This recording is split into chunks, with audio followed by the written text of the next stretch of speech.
Evil display of deception and murder we are subjected to today are found in the new phenomenon of mass school shootings.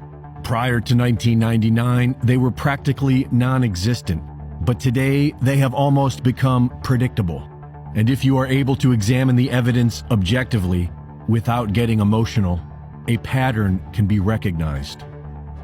Former Naval Intelligence Officer turned whistleblower, Milton William Cooper, wrote in his book, Behold a Pale Horse, published in 1991, that the CIA was using drugs and hypnosis on mental patients in order to persuade them to open fire on schoolyards, to inflame the anti-gun lobby, and do away with the Second Amendment.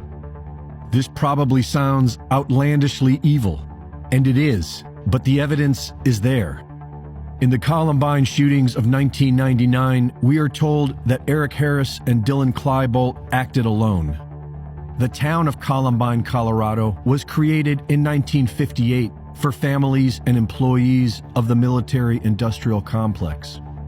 Eric and Dylan were arrested a year prior to the shooting and were allegedly sodomized by the arresting officer, which may sound crazy, but a local officer admitted to raping informants, which is a known method of trauma-based mind control.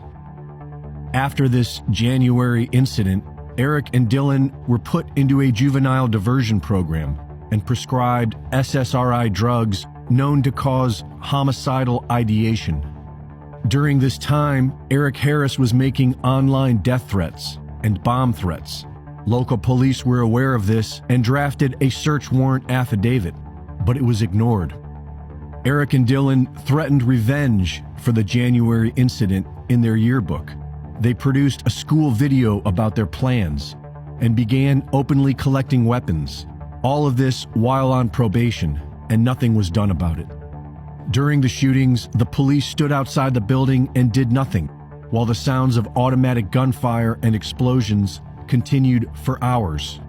In official transcripts, there are over 100 witnesses who saw more than two shooters, and more than 40 witnesses who identified the same two men in their 30s, one balding and the other with a short military-style haircut. Several witnesses described the same adult male throwing a pipe bomb on the roof of the library, all of them certain that it wasn't Dylan or Eric. And all of this information pertaining to additional shooters has been redacted. The FBI agent in charge of the Columbine investigation had a son who recently attended the school, who shot a student film inside Columbine High 2 years before the shooting about a character wearing a trench coat shooting up the school.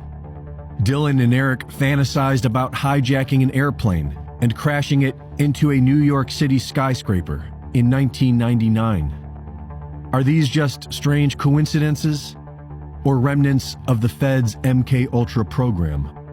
An honest investigation into any of the mass school shootings following Columbine will have the same signatures, such as families involved in the military-industrial complex, prescribed SSRIs and other psychotropic drugs, psychological care provided by the state, and associations with law enforcement prior to the shootings. Just like we saw with the retired federal agent in regular communication with the Buffalo gunman in a private Discord chat room. And in the recent Texas school shooting, how is the perpetrator able to afford nearly $5,000 of weaponry? And why did the police stand down while children were slaughtered? We are still allowed to question these things, but for how long?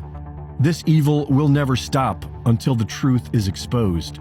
And unfortunately, most of us are too emotional to see things as they really are. Reporting for InfoWars, this is Greg Reese.